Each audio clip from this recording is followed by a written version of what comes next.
Valentino एक biographical film है जो Italian American actor Rudolph Valentino की छोटी लेकिन रंगीन जिंदगी की कहानी है। रुडोल्फ वैलेंटिनो की मौत महज 31 साल की उम्र में हो गई थी, लेकिन इस छोटी सी जिंदगी में ही उसने तमाम उपलब्धियां हासिल की और खूब नाम कमाए। जब उसकी फिल्में थिएटर पर लगती थी तो थिएटर लड़कियों से खचाखच भर जाती थी। लेकिन इससे पहले कि हम वैलेंटिनो की कहानी देखें, अगर आपको मेरा काम पसंद आता है तो वीडियो को लाइक, शेयर और चैनल को सब्सक्राइब कर दें। ये कहानी रुडोल्फ वैलेंटिनो की है, जो एक इटालियन है। उसने जेनेवा में एग्रीकल्चर की पढ़ाई की है, लेकिन अमेरिका आकर एक एक्टर बन गया। कम उम्र में ही उसने बड़ी उपलब्धि हासिल कर ली। फिल्म इंडस्ट्री में तो उसकी बात ही अलग थी। लड़कियां तो जैसे उसके लिए पागल हुआ करती थी। 1926 में जब उसकी मौत हुई तो उसके अंतिम दर्शन के लिए कई महिलाएं आई, जो उसकी कामयाबी के सफर में किसी न किसी पड़ाव की साथ ही रही थी। ये कहानी उन्हीं महिलाओं की जुबानी है जिन्होंने उसके जीवन की दास्तां अखबारों को सुनाई। वैलेंटिनो के एक एक्टर बनने के सफर में उसकी पहली साथी बियांका डेसेलूस है, जो एक रिपोर्टर को उसके जीवन की कहानी सुनाती है और फिल्म फ्लैशबैक में चली जाती है। 10 साल पहले वैलेंटिनो न्यूयॉर्क के एक होटल में डांसर हुआ करता था, जहां हाई सोसाइटी महिलाएं आया करती थी। महिलाओं की नज़र हमेशा वैलेंटिनो पर ही टिकी रहती थी। असल में वो होटल में एक डांसर के अलावे जाना पहचाना जिगोलो भी था। हालांकि वैलेंटिनो ने कभी भी इस बात को एक्सेप्ट नहीं किया कि वो एक जिगोलो है। उसके हिसाब से तो वो एक प्रोफेशनल डांसर था। वो महिलाएं भी इस बात को नहीं मानती थी जिन्हें वो अपनी सर्विस देता था। इन महिलाओं के लिए तो वैलेंटिनो उनका लवर था। इन्हीं हाई क्लास लेडीज में एक लेडी बियांका भी थी, जो वैलेंटिनो से प्यार करती थी।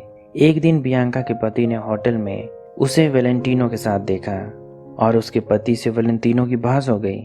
कस्टमर से बहस करने के जुर्म में होटल के मैनेजर ने वैलेंटिनो को नौकरी से निकाल दिया, पर वैलेंटिनो इसका बदला लिए बिना बियांका के पति को नहीं छोड़ सकता था। आखिर में वो भी बियांका से प्यार करता था, इसलिए उसने बियांका के पति को एक प्रोस्टिट्यूट के साथ सोते हुए रंगे हाथों पकड़ा और उसकी तस्वीर अखबार में छपवा दी और उसकी पत्नी और बेटे के साथ भाग गया। वो उन्हें लेकर कैलिफोर्निया के अपने फार्म में जाना चाहता है, जहां वो संतरे की खेती करेगा। आखिर में उसके पास एग्रीकल्चर की डिग्री भी तो है, लेकिन बियांका के पति ने उसे पकड़ लिया और वैलेंटिनो को बुरी तरह पीटा। बाद में बियांका ने अपने पति को गोली मार दी। इस वजह से उसे जेल हो गई थी। इसके बाद पत्रकार की मुलाकात जून मैथीस नाम की लेडी से हुई, जो हॉलीवुड में एक स्क्रीन राइटर है। अब वो आगे की कहानी सुनाती है। बियांका वाली घटना के कुछ दिनों बाद वैलेंटिनो ने हॉलीवुड के एक बड़े और मशहूर बार में डांसर की नौकरी कर ली। वो शुरू से ही एक अच्छा डांसर था। इस बार में उसका पहला परफॉर्मेंस है, पर उसकी पार्टनर इतनी नशे में है कि ठीक से परफॉर्म नहीं कर पा रही है। तब एक मूवी एक्टर और कॉमेडियन जिसका नाम मिस्टर फैटी है, जिसके साथ ढेरों लड़कियां भी हैं, वैलेंटिनो के डांस का मजाक उड़ाने लगता है। तब वैलेंटिनो ने उन्हीं लड़कियों में से एक लड़की, जिसका नाम जीन एकर था और जो मिस्टर फैटी की गर्लफ्रेंड थी, उसे अपने साथ डांस के लिए अप्रोच करता है और एक बेहतरीन परफॉर्मेंस देता है। चारों तरफ तालियां बजने लगती है। यही पहली बार स्क्रीन राइटर जून मैथीस ने वैलेंटिनो को देखा था।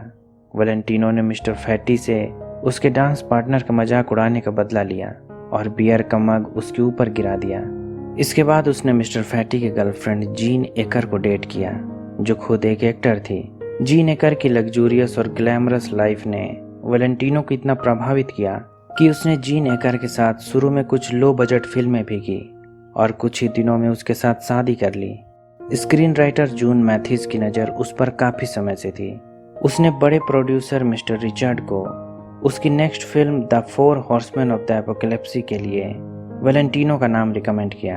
हालांकि मिस्टर रिचर्ड वैलेंटिनो को अपनी फिल्म में नहीं लेना चाहता था, क्योंकि लोगों के बीच अब भी उसकी जिगोलो वाली छवि जीवंत थी।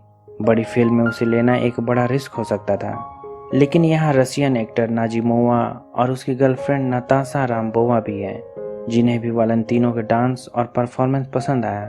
उन्हें वैलेंटिनो के एक्ट में कामुकता दिखती है। इसके बाद फिल्म में वैलेंटिनो को कास्ट कर लिया जाता है। जब 1921 में यह फिल्म रिलीज होती है तो बॉक्स ऑफिस पर तहलका मचा देती है। इस फिल्म के बाद वैलेंटिनो एक सुपरस्टार के रूप में एस्टैब्लिश हो जाता है।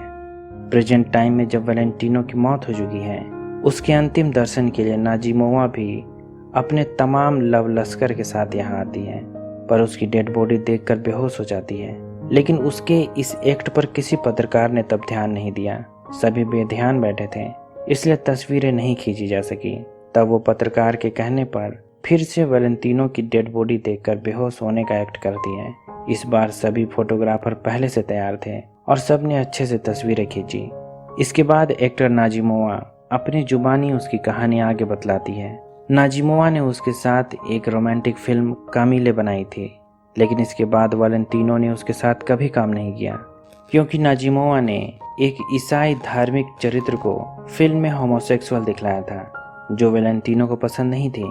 लेकिन वो पत्रकारों को बतलाती है कि वैलेंटिनो ने इसके बाद भी उसके साथ कई डांस प्रोग्राम्स में परफॉर्म किया। उनके बीच पर्सनल संबंध कभी खराब नहीं हुए। तभी वहाँ नताशा राम्बोवा भी आ जाती है, जो कि एक कॉस्ट्यूम और आर्ट डायरेक्टर है। नताशा कभी नाजिमोवा की गर्लफ्रेंड हुआ करती थी और उनमें बाइसेक्सुअल रिलेशन थे। लेकिन द शेख नाम की फिल्म की शूटिंग के दौरान नताशा और वैलेंटिनो के बीच नज़दीकी बढ़ने लगी। फिल्म में एक रेप सीन की रिहर्सल के दौरान उनमें काफ़ी करीबी आ गई। वैलेंटिनो एक शादीशुदा है, उसने जीन एकर से शादी कर ली थी, लेकिन अब उनके बीच संबंध पहले की तरह नहीं रहे। उनके बीच डाइवोर्स की प्रक्रिया चल रही थी। फिल्म द शेख सुपरहिट रही। इसके बाद तो नताशा और वैलेंटिनो के बीच नज़दीकी और भी बढ़ने लगी। एक फोटोशूट के दौरान जब नताशा और वैलेंटिनो नेकेड शूट कर रहे थे, नाजिमोवा जलन से पागल हो जाती है, क्योंकि नताशा उसकी गर्लफ्रेंड थी। इसलिए वो इस तस्वीर को एक पोर्न स्कैंडल के रूप में अखबार में लीक कर देती है। इसके बाद तो नाजिमोवा और नताशा के बीच ब्रेकअप हो जाता है और नताशा वैलेंटिनो के पास चली जाती है। वे दोनों मेक्सिको जाकर शादी कर लेते हैं, क्योंकि वैलेंटिनो अमेरिका में पहले से शादीशुदा था और बिना अपनी पत्नी से तलाक लिए अमेरिका में शादी नहीं कर सकता था। जब वो मेक्सिको से वापस आता है तो उनकी अवैध शादी की जानकारी नाजिमोवा पुलिस को दे देती है। अमेरिकी कानून तोड़ने की वजह से उन्हें जेल हो जाती है और बेल के लिए 10-10 हजार डॉलर जुर्माना लगाया जाता है। उन्हें 1 से 5 साल तक की जेल हो सकती है। हालांकि उनके पास पैसों की कमी नहीं है, पर उन्हें मंडे तक वेट करना पड़ेगा, क्योंकि सैटरडे संडे हॉलीडे है और इन दोनों दिन बैंक बंद रहती है। इसलिए 10,000 कैश जुगाड़ करना उनके लिए मुश्किल हो जाता है। नताशा का स्टेप फादर एक अमीर बिजनेसमैन है, लेकिन अपनी बेटी का वैलेंटिनो से शादी करने की बात से खुश नहीं है, इसलिए केवल नताशा का ही बेल कराता है। जून मैथ्यूस, जो कि एक स्क्रीन प्ले राइटर है और पहली बार वैलेंटिनो को एक बड़ी फिल्म में उसी ने कास्ट कराया था, उसकी रिहाई के लिए मिस्टर जेसी लस्की के पास जाती है, जो वैलेंटिनो की नेक्स्ट फिल्म का प्रोड्यूसर है। लस्की के लिए 10,000 डॉलर देना कोई बड़ी बात नहीं है। उसने वैलेंटिनो के नाम पर कई मिलियन डॉलर कमाए हैं, लेकिन मिस्टर लस्की वैलेंटिनो की बेल कराने से मना कर देता है, क्योंकि वैलेंटिनो के जेल में रहने से उसकी आने वाली फिल्म का अच्छा प्रमोशन हो रहा है। इसलिए वैलेंटिनो को मंडे तक का इंतजार करना पड़ेगा, जब तक कि बैंक न खुल जाए। जेल में इन 2 दिनों में उसके साथ काफी बुरा बर्ताव होता है।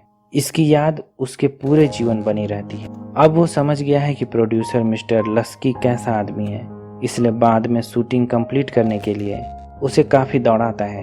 एक दिन जब वो नताशा के साथ एक बीच में छुट्टी बिता रहा होता है, यहाँ एक कॉस्मेटिक कंपनी का सेल्स एग्जीक्यूटिव आता है, जिसका नाम जॉर्ज उल्मन है, जो उसे अच्छे पैसे पर कॉस्मेटिक कंपनी मिनरलावा के लिए ऐड का ऑफर देता है, जिसे वैलेंटिनो एक्सेप्ट कर लेता है। इसके बाद वे अमेरिका के अलग अलग कोने में इस प्रोडक्ट के ऐड के लिए शोज करते हैं और ये शोज हिट जाती है। लेकिन इस प्रोडक्ट के ऐड करने की वजह से वैलेंटिनो की छवि पूरे अमेरिका में एक सॉफ्ट आदमी की बनने लगी है, जो कि एक तरह से छुई मुई है। मीडिया में भी उसकी छवि एक कमजोर आदमी की बनने लगी है। दूसरी तरफ अब उसकी पत्नी नताशा उसके फिल्मों की शूटिंग में भी हस्तक्षेप करने लगी है। असल में वो खुद वैलेंटिनो की फिल्मों को प्रोड्यूस करना चाहती है और उसके ऑनगोइंग फिल्मों की शूटिंग को बाधित करने लगी है। इससे वैलेंटिनो के कई शूट प्रभावित होते हैं। एक ही सीन को उसे दोबारा शूट करना पड़ता है। ऐसे में प्रोड्यूसर लस्की को भी काफी नुकसान होता है। इसलिए जब पैरामाउंट वैलेंटिनो के आगे की फिल्मों के लिए उसे कॉन्ट्रैक्ट करती है, तो उसमें एक शर्त भी लगाती है कि उसके किसी भी शूट में नताशा की एंट्री पर पाबंदी होगी। वैलेंटिनो को नताशा के खातिर ये कॉन्ट्रैक्ट कैंसिल करना पड़ता है। नताशा चाहती है कि वो वैलेंटिनो और उसकी सारी जायदाद बेचकर एक प्रोडक्शन कंपनी खोले, लेकिन ऐसा करना संभव नहीं है। सारी जायदाद बेचने पर भी उनके पास इतने पैसे नहीं होंगे कि एक प्रोडक्शन कंपनी खोली जा सके। ऊपर से फैंस भी यही चाहते हैं कि वैलेंटिनो अपनी फिल्मों का निर्णय खुद ले, इसमें उसकी पत्नी का इंटरफेरेंस कम से कम हो। इस डिमांड के साथ वैलेंटिनो के फैंस उसके घर के बाहर अच्छा खासा जमावड़ा कर लेते हैं। फाइनली उसकी पत्नी नताशा का उसके प्रोफेशनल लाइफ से हस्तक्षेप खत्म हो जाता है। इसके बाद कहानी फिर से प्रेजेंट टाइम में लौटती है और उस कॉस्मेटिक कंपनी का एग्जीक्यूटिव आगे की कहानी बतलाता है, जो कि वैलेंटिनो की मौत की कहानी है। इस कॉस्मेटिक कंपनी के ऐड करने की वजह से वैलेंटिनो लड़कियों में तो बड़ा ही फेमस होता जा रहा था, पर अखबार उसकी मर्दानगी के बारे में काफ़ी कुछ उल्टा सीधा लिखने लगी थी। अखबार में उसके होमोसेक्सुअल होने की बात भी छपती थी। इस बात से वैलेंटिनो काफ़ी दुखी था और अपनी इमेज को रिस्टोर करने के लिए कि वो भी बाकी अमेरिकन्स की ही तरह मर्द हैं, अखबार के संपादक को एक बॉक्सिंग फाइट के लिए चैलेंज करता है। पर अखबार का संपादक एक अपाहिज आदमी है, इसलिए उसकी तरफ से एक शराबी फाइट के चैलेंज को एक्सेप्ट करता है। वैलेंटिनो को मालूम नहीं था कि वो शराबी एक फॉर्मर हैवीवेट चैंपियन है। फाइट 3 राउंड की होती है और पहले के 2 राउंड वैलेंटिनो बुरी तरह मार खाता है, कई बार नॉकआउट भी हो जाता है, पर रेफरी फाइट को नहीं रोकता है। लेकिन भले ही शराबी एक हैवीवेट चैंपियन रहा हो, पर अब उम्र दराज और स्लो हो चुका है। ऊपर से वो मैच के दौरान भी नशे में है, इसलिए तीसरे राउंड में वैलेंटिनो को हल्के में लेने के चक्कर में वैलेंटिनो के कुछ हैवी पंच उस फॉर्मर हैवीवेट चैंपियन के थोबड़े पर पड़ जाती है और वो नॉकआउट हो जाता है। फॉर्मर हैवीवेट बॉक्सर के लिए ये एक शर्मिंदगी की बात है कि वो एक मूवी स्टार से हार गया, जिसे कि वो रिंग में एक नामर्द साबित करने के लिए उतरा था। इस फाइट के बाद वैलेंटिनो की मर्दानगी वाली छवि फिर से रिस्टोर हो जाती है, लेकिन बॉक्सर उसे आसानी से जीत कर जाने नहीं दे सकता है, इसलिए टकीला पीने के चैलेंज में ललकारता है। वैलेंटिनो के लीवर में अल्सर की समस्या थी। डॉक्टर ने उसे फाइट लड़ने के लिए भी मना किया था। इस फाइट में उसे कई बार लीवर पंच पड़े थे, जिसे वो किसी तरह झेल तो गया, लेकिन शराब पीने के चैलेंज को एक्सेप्ट करना, वो भी सिर्फ मर्दानगी साबित करने के लिए, उसके लिए ये एक पागलपन और आत्महत्या की तरह है। वैलेंटिनो इस चैलेंज को जीतने के लिए टकीला के कई शॉट लगाता है। आखिर में वो उस बॉक्सर को इस चैलेंज में भी हरा देता है, लेकिन जब घर जाता है तो लड़खड़ा कर गिर जाता है और उसके पेट में जबरदस्त दर्द उठता है। बॉक्सिंग के दौरान लगे चोट और शराब ने उसके अल्सर को जानलेवा बना दिया है। उसने अपनी आखिरी सांस उस संतरे को पकड़ने की कोशिश में छोड़ी, जिसकी खेती वो कैलिफोर्निया में करना चाहता था। वैलेंटिनो की मौत हो जाती है। इसी के साथ 20 के दशक के एक फेमस एक्टर रुडोल्फ वैलेंटिनो की कहानी हमेशा के लिए खत्म हो जाती है। उम्मीद करता हूँ कि यह कहानी आपको पसंद आई होगी। अगर ऐसा है तो वीडियो को लाइक, शेयर और चैनल को सब्सक्राइब कर दें। अभी तक बने रहने के लिए शुक्रिया।